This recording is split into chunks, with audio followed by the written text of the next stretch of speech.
Hey Bookaholics, and welcome back to another video. Today I am bringing you my 2025 bookshelf tour.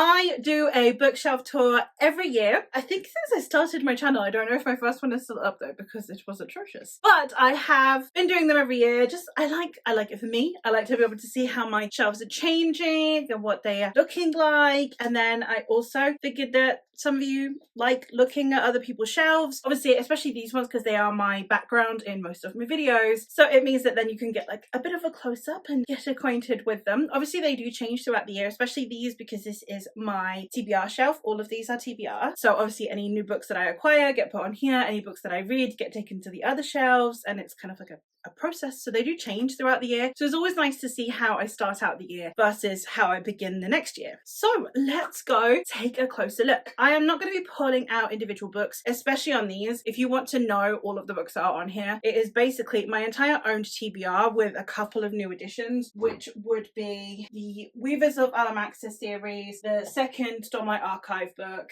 Pride, Prejudice and Space, which you can't see at the moment, is up here. And then I also got the second Malazan book and the second Sunita book, which are down there. They're the only new additions, which I just recently hauled in a vlog. Aside from that, it is literally exactly my entire orange TBR at the moment, minus my January TBR. So other videos you can check out if you want exacts, but let's just go take a look through the shelves.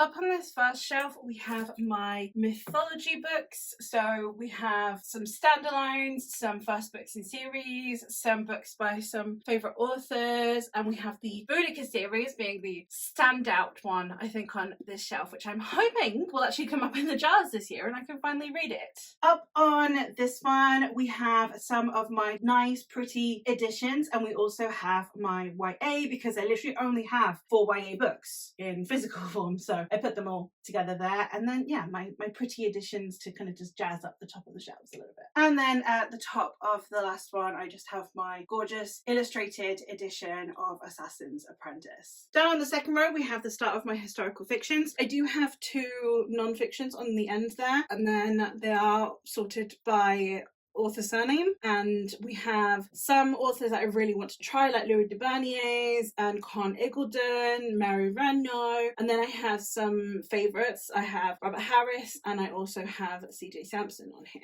Over on this one, we have some more whimsical historical fiction, I guess. Apart from the Wolf Den, they're all a little bit more on the whimsical side. We've got Kate Morton and Kate Moss, Anne O'Brien, but I do have the Wolf Den on here, which I'm hoping to pick up books 2 and 3 very soon. Here we have my Spanish shelf. So these are all books that were written by Spanish authors. We have the Santiago Posteguillo ones, who at the moment is working out to be one of my favorite authors in Spanish. I also have a couple of Ildefonso Falcones, and then some hardcovers that I've owned for ages. We're not going to talk about those. And then over here we have my other genres. These are pretty much anything that isn't from my main genres that I normally read. So we have some contemporary on here, for example, Frederick Backman and Elizabeth Acevedo. We have some literary fiction like Amor Towels, Colson Whitehead, Isabel Allende. And then we also have a horror, Mouthful of Birds. We've got anything that isn't part of my usual genre, basically. I'm gonna apologize profusely for this angle, but it's the lowest my tripod will go. But down here I have my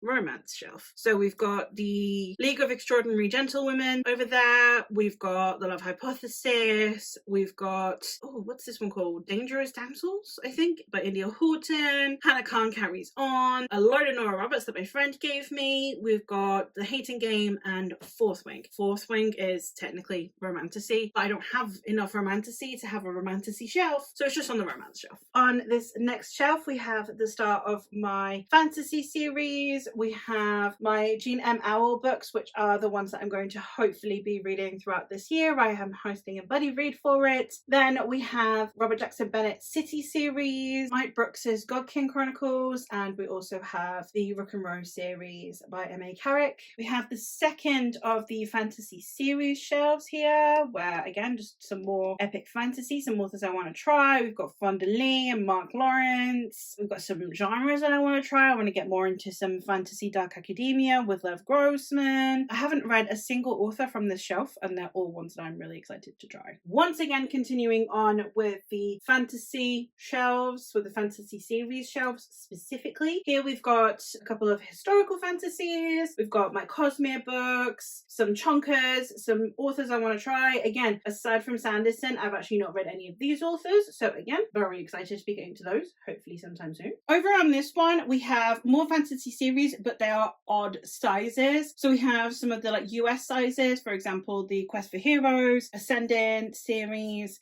We've got some South Pub sizes, like the Chaos Veloso and the Tensorit ones, mismatched ones with the Carlos Ruiz Zafón ones, and the Nora Roberts ones, and then finally the huge bind-up that is Earthsea. And we're once again in a very similar predicament down the bottom here on the last shelf, because over there is just boxes. So here we have my fantasy standalones or continuations in series that I am not binging, etc. So we have The Rivers of London, which is one that I want to try, but I'm definitely not going to binge the series. We've got The Waking of Angantyr. We've got the next Malazan book, because the first was on my TBR. Starling House by Alex E. Harrow. The Court of the Air, Perdido Street Station. We've got Arcanum Unbounded, because it doesn't fit on the other shelves, and it's one that I kind of just dip in and out of, so it kind of comes off and on and off and on the shelf. And because I've got space on this one, it's really easy for me to just take it off and put it back on, and I don't have to redo all of my shelves just to put it back on. Then we have The Winter Road by Adrian Selby, A Day of Fallen Night, which is the prequel to The Pirate of the Orange Tree, and then we have The War of the Flowers by Tad Williams. And then over here we have my sci-fi and sci-fantasy. So I have my sci-fi and Afrofuturistic books here, and then we have sci-fantasy on the end there. Here we have either standalones or books in series that I'm not going to read in their entirety in the science fiction genre. So we have the first book in The Expanse, we have the first couple of books in The Sun Eater, we've got some Alistair Reynolds, we've got C.S. Lewis's sci-fi thing, which I've heard terrible things about, but I'm so curious. A couple of classics, got 20,000 Leagues Under the Sea and Ray Bradbury, and then a couple, like I said, of standalones. So we have Some Desperate Glory and Far From the Light of Heaven also on the shelf. Over here we have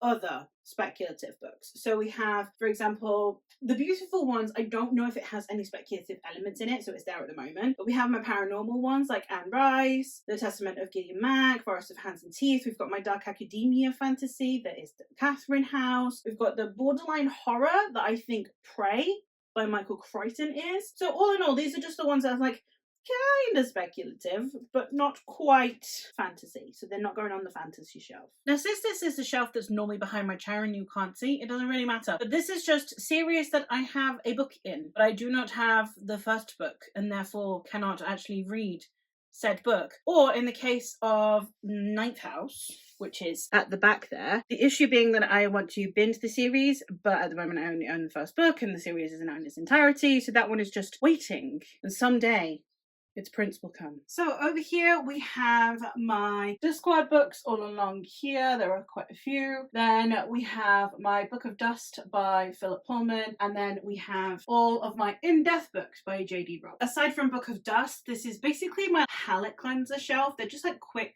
short books that I kind of read sporadically and have no real plan for, and they're just sort of there. And they're very handy for readathon prompts as well. On this shelf we have longer series. So we have the Gunslinger over there. We have my Game of Thrones. We also have all of my duplicate Hobbs as well as the Soldier Sun series. I do need to trying to reread Soldier Sun, see if I can get into it. And then yeah, I just have a load of duplicate Hobbs books because those are the ones that I read before I replaced them with the nice matching set. And then this final bottom shelf is the one that normally is to my left, your right. Whenever I film in here, that's the one that is kind of in the videos. We've got my TBR jars on here. We've got my little cup thing with my dice. We have the Queens of Renthia. We have the Name of the Wind, the Night Angel series. I've got Rise by Myra Grant on here. I'd love to be able to just have it on the shelf with the rest of the series, but it's such a weird shape. It looks so funky on the shelf, so it's up here. These are all oddly shaped mass market paperback. Then we have my Julian May books. We have the Empire series. We have my 2 of the 4 Tad Williams books. We have the other 2 Piers Brown books that I own. Because I can't read them at the moment, they kind of needed a home until the last book comes out, and then I'll get the other 2 in paperback and I can read that series. Then we have the Bitterbind series, the Siege series, and then over on the end here we just have some really tall paperbacks. We have my illustrated version of The Hobbit, the World of Ice and Fire book, which is gorgeous, and then we have my illustrated Narnia. As much as I am peeved with this world, this edition is just absolutely gorgeous, so I'm really glad that I have it, but it's so huge that I didn't really have anywhere else to put it aside from just on the shelf there. Those are the upstairs shelves. Let's head downstairs and see what I've got down there.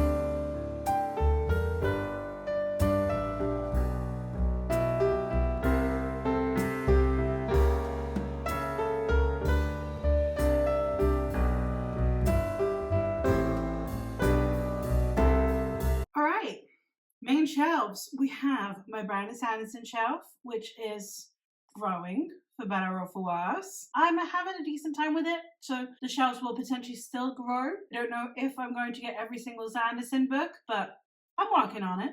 How about an incredibly backlit round of the Elderlings instead? Favorite series of all time, so naturally I have all of them. I do want a paperback version of The Willful Princess and the Pied Prince, which I'm hoping I will get at some point, so then it's like complete shelf. I don't know what I'm going to do when the new book comes out, because then I'll have no space. I might need to rehome The Inheritance to somewhere else. But for now, these take pride of place, and I love them. And the last of the obscenely tall and strangely angled shelves, we have my standalones. So we've got a few of my favorite authors on here. We have Nnedi Okorafor, Rivers Solomon, T. Kingfisher up there. Alex E. Harrow is literally just that. It's all of my fantasy, specifically, my fantasy standalones. I do have the Book of Dragons, which is technically an anthology on the end here, but it is what it is. I don't have anywhere else to put it. It's not part of a series, so on the standalone shelf it goes. I can now put the fairy lights on without blinding everyone. Yay! Anyway, so we're starting with my series shelves, and they are in alphabetical order by author surname. So starting with some of my A's, we have the first 9 books in the First Law series, plus Sharp Ends, which is the companion short story collection. We also have Catherine Arden and Marg Older. Next up, we have more A's and we have B's. So we have the first 6 Stephen Arion books. We have the 3 R.J. Barker Tide Child books, and then we have the 6 Marie Brennan Lady Trent series books. On the next shelf down, we have C and G. I don't actually have anything in between C and G for some reason. We have S.A. Chakraborty, Tessa Grattan, and of course we have John Gwynne. I have 7 John Gwynne books on here, plus a duplicate of A Time of Courage. This one is on a little podium because it's a very special copy to me, because this is one that my friend went to an event with John Gwynne and got it signed and personalized to me, so it's a very special one. And I didn't get rid of my existing copy because then I have a reading one, and then this one's never going to get ruined or damaged, especially if I want someone else to read this series at some point. I definitely don't want them ruining that one, so that one just stays there, and it's one of my favorite, most cherished possessions. Next up, we have H, I, and J. So we have Sam Hawke, James, I'm going to go with Islington. I never am very confident in my pronunciation of his name though. And then we have Erica Johansson and N.K. Jemisin. On the next shelf, we have K and the beginning of L. So we have Tilda Colt Holt, R.F. Kuang, Jay Kristoff, and Ellen Kushner. as well as Ken Liu, with the Dandelion Dynasty being one of my favourites of last year. I absolutely love the Hand God series by Tilda Holt, and the Poppy War is also one of my favourites. So many good books on this shelf. Continuing on, we have L, M, and N. So we have continuing L with Megan Lindham, which is a pen name for Robin Hobb. With The Reindeer People, we have the Chorus of Dragon series by Jen Lyons, Legacy of Honor by Elizabeth Moon, which is a bind-up, so it's weird to put on the series shelf, but it also technically is a series, so it's there. We have Louisa Morgan's like witchy books, which to me felt quite like a series because there are overlapping characters, but they are essentially standalones. They're companion novels. And then finally we have the Temeraire series, which was my read-along series for last year. Had a blast with it. Are they perfect? No. Did I enjoy them anyway? Heck yeah. Moving into R and S, we have Anthony Ryan, Weird series, one I have very mixed feelings of. I have a vlog for it, and I do have a series review coming at some point. Then we have The Witcher, which again, odd series, one I have mixed feelings about, and I should be rereading this year. So again, review coming soon. Then we have V. Schwab, where we have Vicious and Vengeful, which I really love. I have 2 copies of Vicious because I wasn't sure. I read the Darker Shade of Magic, which is the next one along, and I wasn't sure if I would like it because I wasn't that fussed about a Darker Shade of Magic. My friend Eleanor was unhauling Vicious and she sent it to me, which was super, super, super kind of her. And I really, really liked it. Ended up giving it 5 stars, and I then picked up the box set so I could read the sequel. So I have 2 copies of Vicious now, and I kind of don't want to unhaul this copy of Vicious, the one that's not part of the box set, because my friend sent me it and it's like a tangible thing from my friend who I miss and have never actually met in person.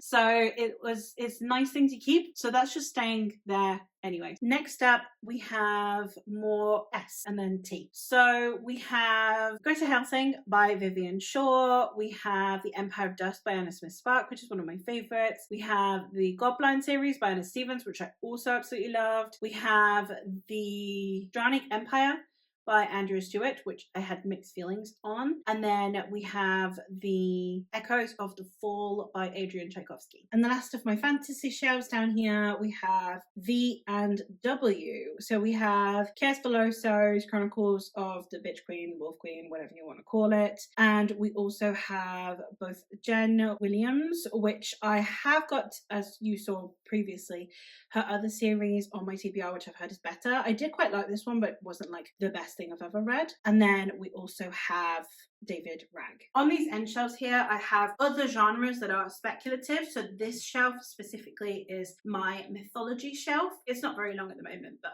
I will get to it. It's also by author surname, apart from that I've got Madeline Miller on the end there, because it's in a mass market paperback. So until I can replace it, it just goes on the end there, and then hopefully at some point I can have a nice copy of it and it can go in its rightful place. And then as to the other genre shelf, we have my first sci-fi shelf. I have 2 sci-fi shelves. They're not very full. They did overflow, so I did need 2. They're not very full, but I am trying to work on getting through sci-fi, hence why I have The Expanse and also Sunita on my TBR, as well as I am currently reading the Red Rising saga. I'm hoping that I will be able to fill these up a little bit more, but we have Douglas Adams, Octavia Butler, Becky Chambers. I have Leviathan Wakes twice because Amazon accidentally sent me it twice and it wasn't worth it for them with the shipping for me to send it back. So me and my husband have a copy each, I suppose. I don't know really what I'm going to do with that one yet. I can't really do a giveaway either because I'm in Spain and shipping is just evil. So I don't know what I'm going to do with it yet. And then we have This Is How You Lose the Time War.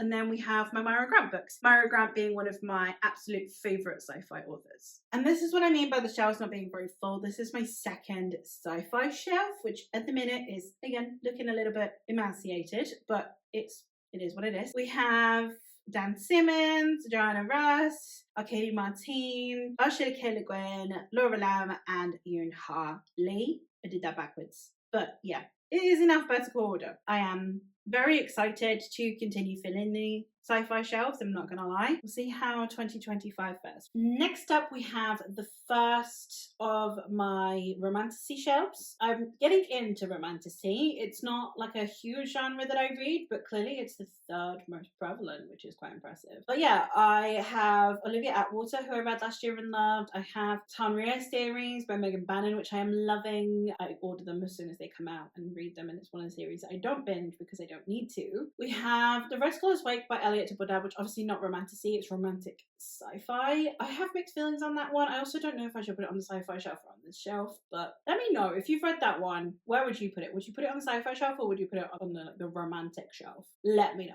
Then we have The Gargoyle, which was fine. We have the Naomi Novik ones, Ava Reid. We have Rena Rosner, who we don't talk about. Love the books, not the author. We have The Elements of Cadence, which I nearly DNF'd. The first book I did DNF it and then came back to it, and there wasn't really much point. It was just fine. And then finally down at the bottom here, we have my second romantasy shelf, which has the Chronicles of the One series by Nora Roberts, as well as a short story bind-up thing of Nora Roberts. We have Addie LaRue, Books of Amber by Tasha Suri, and of course we have Wilderwood series by Hannah Witten. There is absolutely no way I can do this shelf with my sanity intact, so shaky cam it is. We have on the top there, we've got my really tall indie paperbacks with The Bargainer and Fallen World by Laura Thalassa, Brood of Bones, which was the first self-pub book I bought physically, Alchemy of Sorrow, which is an anthology, my first Eric LaRocca book. Alright, let's see if we can get the shaky cam to get closer. I got sent this by the author before he was like the biggest thing in horror, like when I was a tiny baby channel, signed and personalized. How cool is that? Back when he was up and coming. So glad to have been part of that process. Y'all did it yet? Okay, let's continue. We've got another copy of The Battle of Evernight because I bought it and then it said it wasn't going to arrive for like months. So then my sister-in-law found a secondhand copy and gave it to me. So now I have it twice because it did actually arrive in the end. We have Starless Sea, we have Binti, Burn Red Skies, which I love, Starlight Jewel, which was also sent by the author and I loved. We have The Snow Child and We Men of Ash and Shadow, which is another one of my favorite indie books. For a little more shaky cam, we have The Iron Crown, which is one of my absolute favorite indie books of all time. Sword of Kaigen, probably the most popular one I have on my indie shelves. Severance, which was fine. Inheritance of Orquídea Divina, which was also fine. The Chosen and the Beautiful, which was not for me. Piece of Phrasal, which was sent to me by the author. It's a very cool copy. More shaky cam. It comes with a map, like a separate, like in color printed map, which is very cool. And this one's also a signed copy, so very exciting. I'm hoping that this series continues this year because I had a really good time with this first book. We have Outlaw Mage, which again sent to me by the author. Look, Dearest Faye by K.S. Veloso. Not that I'm super excited about that or anything. So that was a moment and I can't believe I actually got a copy of that. I need to read the sequel this year. Then we have the Blackwood Marauders series, 2 Ernest Smith Sparks, which again, I love. One of my all-time favourite authors. Of Peace and Turmoil, which was a debut. It was okay as a debut. I'm going to see how reviews go for the sequel before I pick it up, if it ever comes out. We have my ridiculously oversized copy of the Innisfail cycle. Look how big it is. Like this. These are the typical, like, really tall indie paperbacks. Look at this book. It's not even funny. Like, it barely fits on the shelf. Then we have my 2 copies of the Barkland series being my favorite self-pub series ever. Love it. I have both editions sent to me by the author. Apparently, only me and the author are the only ones that have both sets. But I have a letter from the author. I also have it like signed and personalized. It's, again, my favorite self-pub series. I need all of you to go read it. Thank you. And finishing up the shaky can, just before you all get a bit too seasick, we have the last of my oddly shaped ones. So we have my hardbacks, which are Black Prism. Didn't like it. DNF'd it. Don't know why it's still here. We have Legacy of the Bright Wash, which I loved, 5 stars. Dune, which I have mixed feelings on. We have Sea of Souls, which I really loved, and I have a special edition of. I show this off all the time, but it's like one of the nicest books I own. Look at that. Look at it. It's so pretty. Anyway, sorry, continuing. I have the Heartstone trilogy by L. Catherine White, which I really don't talk about enough, and I really enjoyed this series. I have Seed to Harvest by Octavia E. Butler, and another one of my standout reads of last year, we have Witch Wife by Lumen Reese. I have the note that the author gave me. I have, I love this book so much. I can't wait for the sequel, which is coming out this year. Read it. If you like witches, you like historical fiction, you like epic fantasy, just read it. Read the book. And yeah, those are all of the books. The shaky cam persists for a moment, but I have my hardback shelf, which is exactly the same as it always is. And I haven't finished rearranging my Tolkien shelf yet because I've been reading it. So that's it. Those are all the books. Outro me. Come join. And there you have it. That is my bookshelf tour. These are all of my bookshelves that I am showing videos, because we're not going to talk about the ones in the kitchen. But that is everything that I am showing you today. Let me know if there are knickknacks on here that you think look nice, if there are some books on here that you've not heard of before, or whatever. Let me know in the comments down below. But thank you ever so much for watching, and I'll hopefully catch you in another one soon. Bye!